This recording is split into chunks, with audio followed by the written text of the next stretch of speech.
A long time ago, in the village of Achi, there was a princess named Ego who was the first daughter of King Cheta. Unlike her three younger sisters, Ego was unmarried because of her body size. She was not getting any suitors because she was extremely fat. Some villagers began to sing songs to mock her behind her back, and the issue of her weight was always on the lips of gossips. Some of them would say, "I heard that they tie three wrappers so it can go round her waist." Others would say, "Did you hear that she finished one whole goat in a day?" King Cheta and his wife were troubled about their daughter's weight. Several times, they tried to set up arranged marriages for her, but nobody was interested. Ego, on the other hand, had given up on herself because she was so addicted to food that she could not imagine becoming slim in her lifetime. And she believed marriage would probably not be an option for her because any man that agreed to marry her would be doing it for her status and not because he loved her. And Ego had always desired to be loved by whoever she married.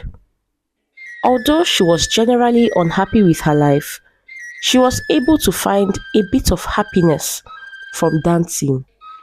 The princess was a fantastic dancer. Oftentimes, she would hide in her hut and begin to dance to the beats she made from her mouth. Whenever there were festivals, Ego would look for a lonely spot close enough to hear the music and dance to her heart's content. She was always hiding because she did not want anyone to mock her. Well, it was the end of another successful year, and it was time for the annual festival between the four neighboring villages. And as usual, everyone was vibrating with excitement. Some people could not wait to showcase their best dresses. Some polished their dancing steps and practiced endlessly with their musical instruments, while others could not wait to enjoy the variety of meals that would be served on that day. Ego, on the other hand, was only interested in finding a lonely spot that would give her the freedom to express her dancing steps. Finally, she found a spot where she could hear the drums and flutes clearly. Then she began to dance with a wide grin on her face. However, she soon noticed the sound of a drum becoming louder and louder, but she ignored it because she was engrossed in her dancing. Suddenly, the festival music stopped, but the sound of the drum continued. She immediately turned her back and saw a man playing the drum with a huge smile on his face. The man stopped playing and asked, "Why did you stop dancing?" Ego immediately began running, and the man followed her. But because she was too heavy to run fast, he caught up with her. "Leave me alone," she said, panting. "Go and look for your comedic relief somewhere else." The man looked at her kindly, wondering why she thought she was a joke to him. "I got lost trying to get to the market square, and I was trying to find my way when I saw you dancing over there, so I decided to support you with my drums," he said. Ego took a better look at the color of his attire and realized that he wasn't from her community. She thanked the man for drumming for her, then directed him to the market square. But the man insisted that he would rather continue to play for her, and without Ego's approval, he began to drum again, urging her to dance. When Ego saw that he was not going to give up, she began making small hip movements to the tune of his beat. After all, what did she have to lose? He was a stranger who she would never meet again, and she had the opportunity to dance like she always wanted. After a long while, Ego stopped dancing. "Thank you, Mr. Drummer. I really enjoyed myself," she said to him. "My name is Arinze, not Mr. Drummer," he answered. Ego told him her name, then said she had to return home. But Arinze pleaded with her to come back the next day, and Ego agreed. On her way home, she thought about the man, wondering why he was so nice to her, and even wanted to spend more time with her. "Of course he's not attracted to me," she thought to herself. To Ego's understanding, it was unusual for such a handsome man to like her. All night, she couldn't stop thinking about him, but she tried her best to not get too excited. In the evening of the following day, Ego set out to meet her new friend Arinze. When Arinze set his eyes on her, he was so excited, and Ego was excited to see him too.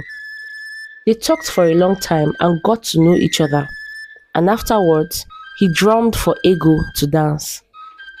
Days turned into weeks, and they kept on meeting each other at their spots, and to both of them, it was always the best time of their day. Finally, Arinze told Ego how he felt about her. Although Ego suspected he liked her, she did not want to jump into any conclusions. But she was happy when he finally voiced it out, because she felt the same way too. "I can come with my people in the next market day to see your parents," he said. So, the ball was set rolling.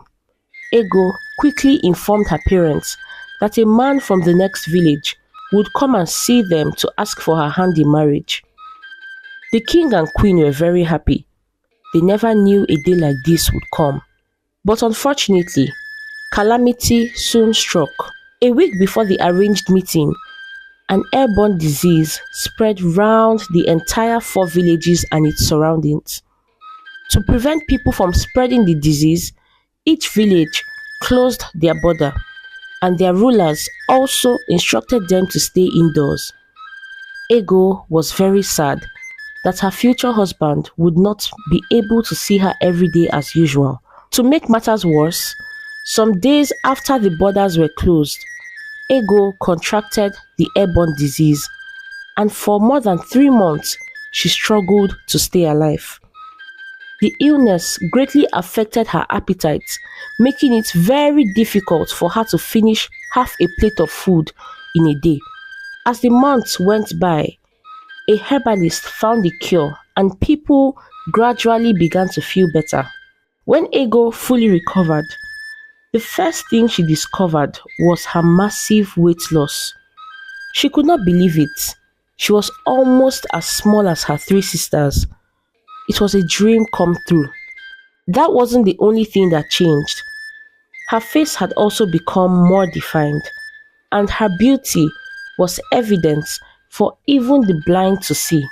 She realized that wherever she went, she was stared at in admiration by men who never glanced a second look at her in the past. And the wealthy men amongst them also began to approach her for conversations about marriage. Ego began to feel on top of the world, and all of a sudden, she felt too good for Arinze. When the borders were finally open, Ego went to her and Arinze's spot to wait for him, because she knew he would definitely be there waiting. When Arinze set his eyes on her, he almost did not recognize her. "Wow, my princess, I missed your beautiful smile," he said. Ego gave him the cold shoulder. She felt too mighty to be in his presence. Arinze thought she was only acting up because she had missed him so much. So he began to play the drum for her to dance. But she shouted at him, ordering him to stop the noise. "Mr. Drummer, I am not interested in whatever you are playing. I only came here to tell you that I am not interested in marrying you anymore." Arinze was alarmed at her change in behavior. I know you have never been with a princess before. That is why you are always smiling like a goat. She stormed out of the place, warning him never to reach out to her, as they did not belong to the same caliber. Weeks passed, and Arinze kept sending messengers to Ego so she could have a change of heart, but she ignored all of them. Instead, she was entertaining the long line of men who were interested in marrying her. One day, she came up with an idea. Ego decided to host a wrestling competition for the eligible bachelors in the village, and anyone who emerged the winner would be crowned as her suitor. The competition was set, and it went beyond the borders of her village. A lot of men signed up to win the heart of Ego, the first daughter of the great King Cheta. The king even invited royalties and affluent people for the event. Ego decided to stay indoors for the next 4 months to receive the best beauty treatment to wow her suitors. But she failed to recognize that it was the illness that made her slimmer. Her old eating habits remained the same. So while Ego was indoors, she kept eating her large portions, and day by day, the weight began to pile on again. When the 4 months had elapsed, Ego had returned to her previous size. She was disappointed in herself and tried her best to cancel the event, but her father refused. "I'm sure you will find a suitor regardless of your present situation," he said to her. On the day of the event, warriors, farmers, traders, and many eligible bachelors made their way to the village square, preparing to win the heart of Ego. But when Ego was called out to greet her visitors, the men stared at her in shock. She wasn't what they had bargained for, and one by one, they began to walk away, making their way home. Ego had never been so embarrassed. When she was about to leave the place in shame, her eyes caught a familiar figure. It was Arinze. But it wasn't the Arinze she was familiar with. He was dressed like royalty, very different from the basic material he wore to their meetings. They looked at each other for a while, and a voice soon interrupted their gaze. "My prince, your father is ready to leave now." Just like Ego, Arinze was royalty. His father was the king of one of the 4 villages, but because of his love for music, he would usually disguise to play with everyone during the festivities because he did not want to be treated specially by the other villages. As Ego watched Arinze turn his back and begin to walk away, she realized that she had lost a good man who loved her regardless. It is such a pity because she never got the opportunity to find love again. And eventually, she had to settle to be the 10th wife of an old chief. The moral lesson of this story is that you should never neglect those who were there for you when you were at your worst. Because this type of people are getting quite rare these days. And if you treat them unfairly, you might never get the opportunity to be in their lives anymore. Thank you for watching this story today. Please comment on what you learned, and do not forget to like and share with your loved ones. Till next time. Bye.